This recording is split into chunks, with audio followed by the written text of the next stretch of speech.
young driver, already pretty skilled, pretty quick, is normally involved in different racing series, either in US and in Europe.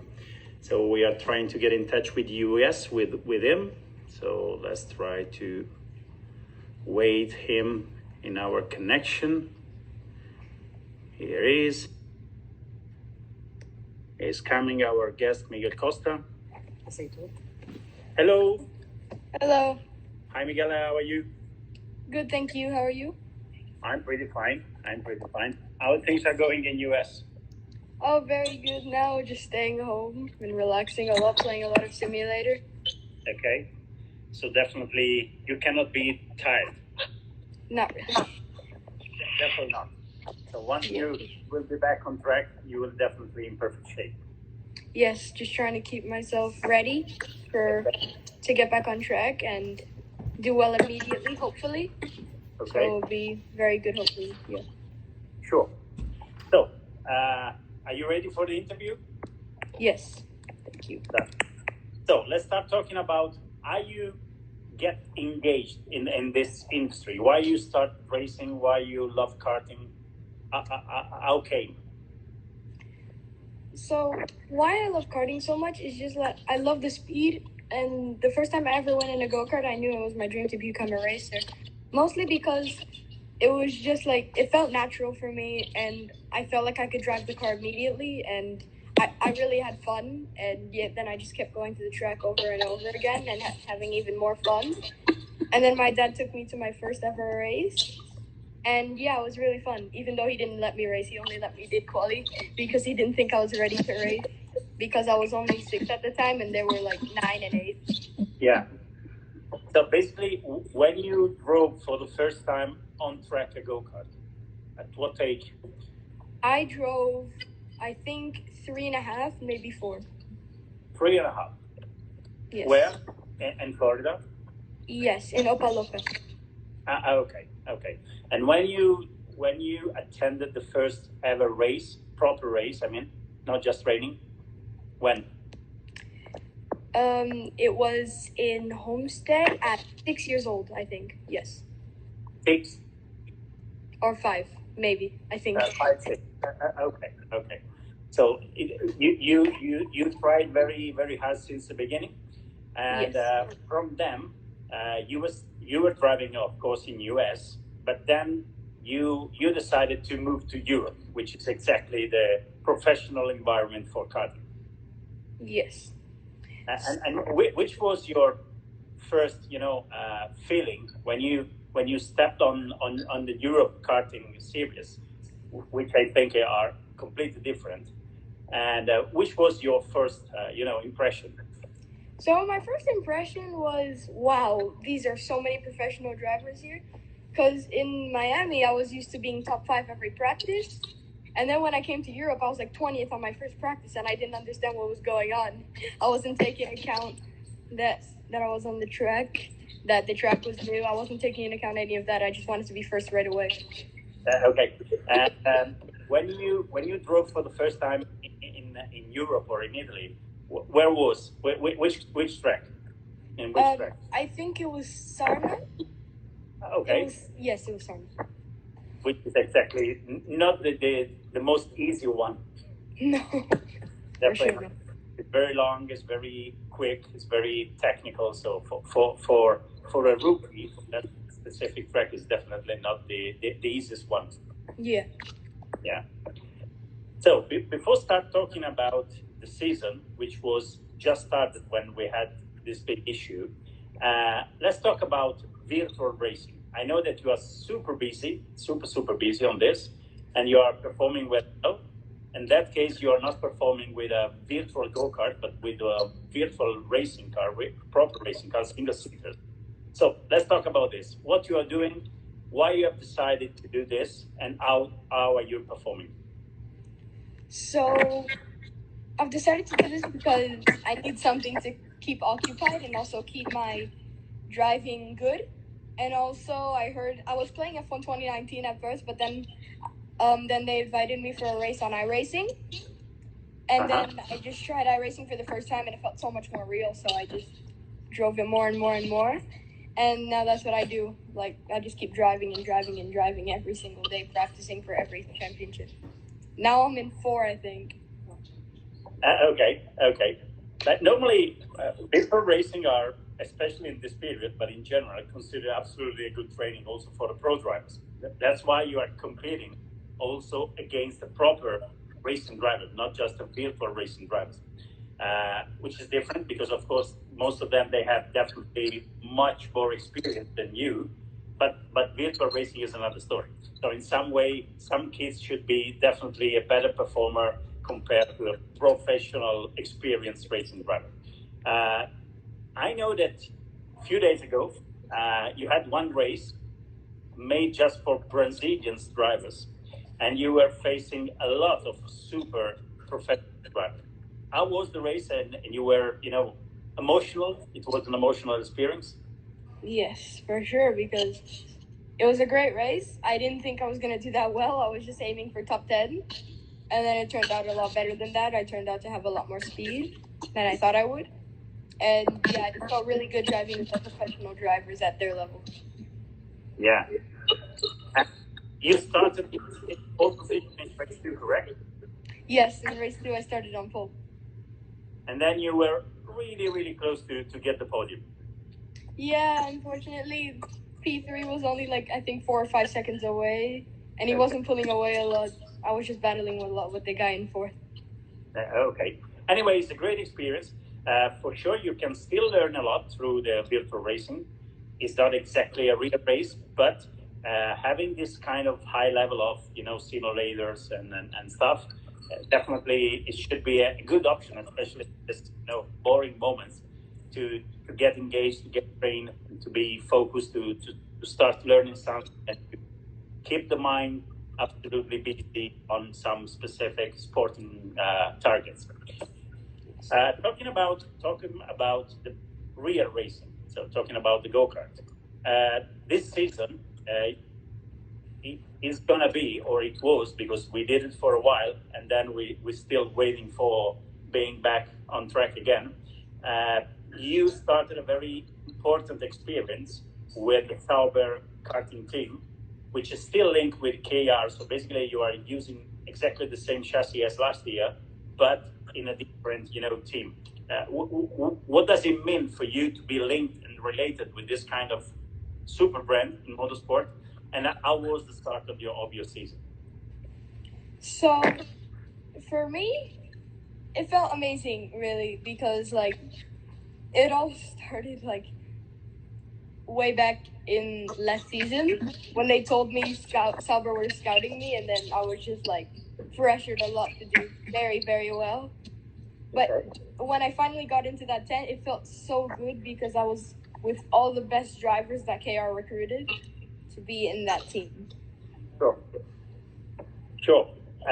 Of course, the season was very short so far, so you didn't have the time, to practice. I mean, to race properly, to get perfectly related with the new stuff, which is a little bit different compared to the last year one. And did you felt any specific differences in terms of way of working, way to approach to every session by session activities compared last year? Yeah, a lot of differences and a lot of similarities too. The chassis didn't feel different at all because, as I said, it's the same chassis. But the pressure was a little bit bigger now because, like, no, before I already knew I was being scouted, but nobody else knew, so it was kind of like if I messed up, it was okay. But now it's like it's a little bit harder now with all the pressure, and yeah, but also I learned from the top drivers in the team also, so yeah, that's also different from before in KR. But yeah, I'm learning a lot from them, and hopefully I can just be better than them someday. Yeah, sure. Of course, pressure is a part of the job. So keep going and keep improving and stepping up on the motorsport scale. Of course, you need to manage it in some way. You need to be to cope with. But for sure, it's a great experience to be related to such experience and professional team and nations.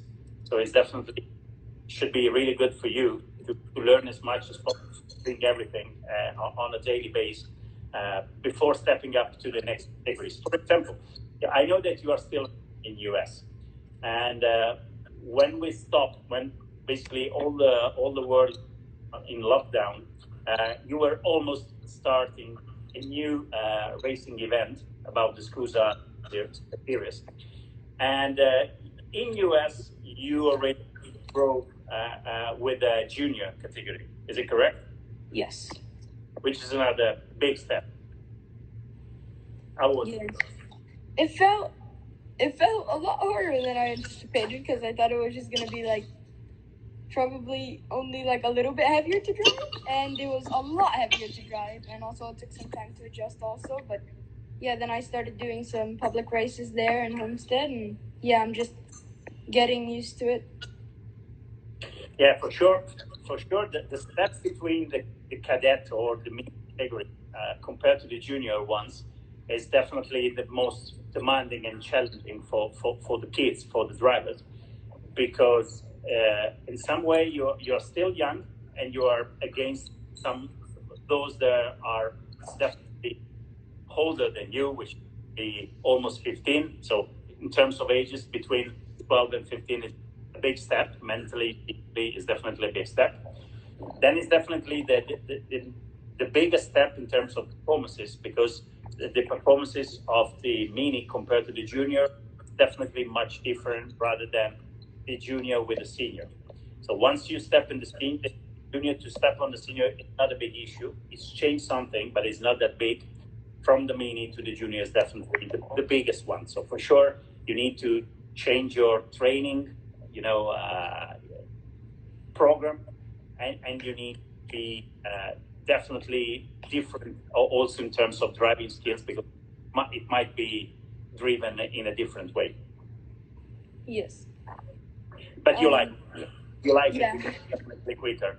Yeah, every car that is quicker for me, I really enjoy it, and that's why I begged my dad so much to get me a junior car, so I can try and see if I was really ready for the junior, because I always believe I was ready for the junior, and I wasn't. I had to do a lot of work to go quick. Yeah, but if you like the speed, definitely the good news is that from now onwards, it will never be a go-kart or any kind of racing car will never be slower than a mini. So definitely you should be satisfied from here to the future. Which are your expectations about the season? I mean, for sure the season is still pending, because we cannot predict, we cannot make a proper forecast about new start of the season and how long will be long the season, how many races. Nobody knows at the moment. But in general, which was your expectation before the COVID-19 situation, and from the restart, which should be the right expectation for you for this season? For me, my expectations were just consistent top 10s, qualifying good, having good heats. Basically, being happy about what I've achieved. Like, if I did a race and even if I finished really high up and I wasn't happy about the performance, I wanted to, even if I finished like last and if I felt I drove my best and I couldn't get any more out of the car, I would also try to feel the best of myself. Like a race in Adria, I had a problem, but I still finished, I think, like 17, even with a problem. So I felt very proud of myself that I managed to get the car to the end of the race. So just being proud of myself of the race that I did.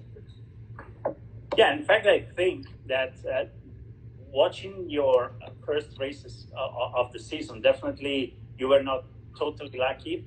You had some, trouble, because again, it was a new season with a new team, so something was definitely new. But for sure, you showed something that it could be considered very good, which is a kind of racing attitude.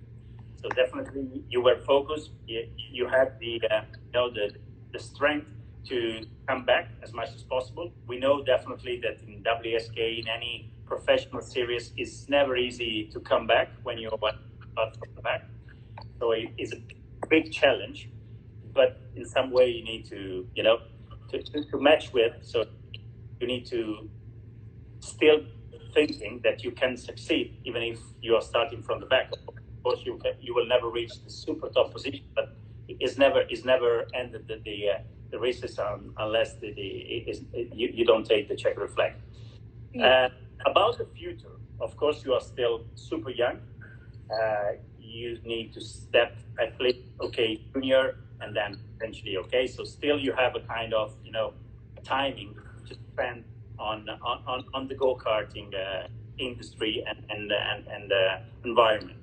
But which should be your forecast future in motorsport? You would like to be in single seaters until Formula One, or you like, for example, like endurance race like Le Mans, or you're living in US, you should be interested also in NASCAR or IndyCar or whatever.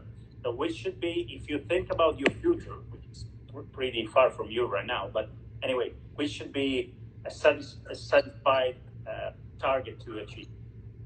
I think just try my best every time I step into the go-kart, really, and just keep working my way and see where Sauber takes me, and then I'll decide when it comes. Right now, I don't really know. I'm just going to see where Sauber wants me to go, and we'll see if it's good for me or not. But you are a Formula One fan? Yes. And who is your favorite driver? Sebastian Vettel. It should be Ayrton Senna. Oh, my favorite driver of all time is Senna, but now it's Vettel. No, I was kidding. That's for sure. Senna is the hero for anyone. But at the moment, it's Sebastian Vettel. And what do you think about Leclerc? I mean, I think Leclerc's very talented, very good, very fast. I think he's also very, very young, very fast. But yeah, he hasn't achieved much as Vettel has yet. So when he wins 4 championships, then maybe I'll cheer for him. But not yet. Yeah, of course. Are you interested? Are you watching at least on TV, or sometimes you have been a spectator in some United States motorsport event like Daytona, like Petit Le Mans, like Indy 500, NASCAR, or whatever? Have you been? No, I'm not really interested in those. I just want to go to Formula One. Okay, so you are just focused on the European motorsport, not in the United States one. Yes. Okay, that's good. So now you are training a lot on the simulator, but in terms of body, in terms of gym, let's say, are you doing some specific training online? Someone is helping you on this in this moment? So yeah, almost. I think like probably once in 2 days now. I'm working out with my dad outside of the gym, like on the balcony now, and yeah, I just do that a lot. And during the normal season, which is your training program?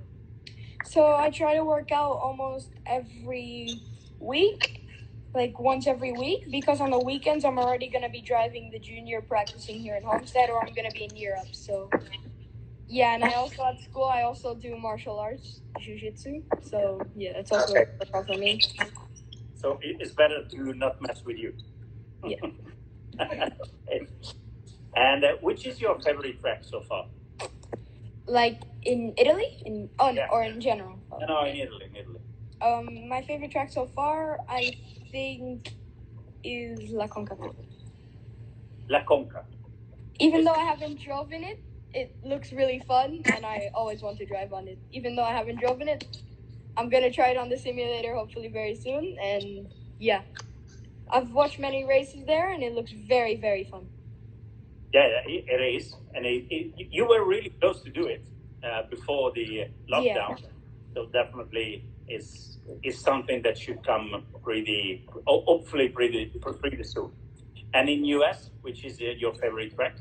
My favorite track in US is GoPro. Okay. And if you consider, if you have to rate from 0 to 10, the level in US compared to Europe. So do I rate both, or do I rate? No. You should just 10. In my opinion, maybe 10 is Italian or European level, And European level. Where is? I feel like European level 10, and US compared to Europe, I say 3. Okay. Makes I think sense. Europe is a lot higher level. Yeah, makes sense. Of course, definitely Italy and Europe is definitely the heart of karting since ages. It was born there. All the super drivers, the super teams, super factories are born in Italy or in Europe. So definitely the heart of karting is definitely there. So it makes definitely sense what you said. So when you expect to be back on track? Of course, it's almost an unpredictable forecast. But what's your opinion about when we should be again on track? As soon as Open Homestead, really. Okay. As soon as it opens, then I'll just go straight away. Any day of the week, really. Like even if it's a Monday and I have school, I'll just go to the track after school. And let's talk about now another important thing: the schools. How you are managing your homeworks, your classrooms when you are in US, and even more when you are abroad for racing. How can you handle it? So yeah, I just try to do all my work on the plane mostly. I try to do it mostly all on my own, but very little time my mom has to help me because I always study very hard in school. Okay. But yeah, when I need help, my mom is always there to help me.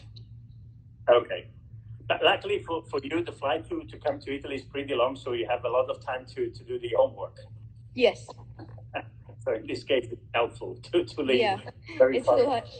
It's a lot better if it's like a 1 hour flight. There would not be enough time to finish. Yeah. I need like at least 3 hours to finish like one class of homework. Yeah, sure. And is it affecting very much the jet lag? When you are flying, it's always like 9 hours, 10 hours, 8 hours, whatever. So it's basically a kind of big jet lag affecting you, or you are pretty used to, and so now you are handling physically pretty well. I'm used to it now. I'm very used to it now because I travel to Europe a lot, and yeah, I'm very used to it. So basically, it's not an issue for you. No, not really. Okay, that's good to know. Okay, you have some question for me? No. Okay, that's good. Okay, so we definitely keep in touch. I hope for you all the best. Keep training. Keep enjoying your activity, which is the most important thing at this stage, and try to bring up your career. Definitely the most important thing. When you are a kid, you need to have some dreams, so you keep dreaming like this. Okay? Yes. Okay. Thank you so much for having me. Absolutely. More than welcome. Keep following us. Yep. Of course. Ciao, ciao.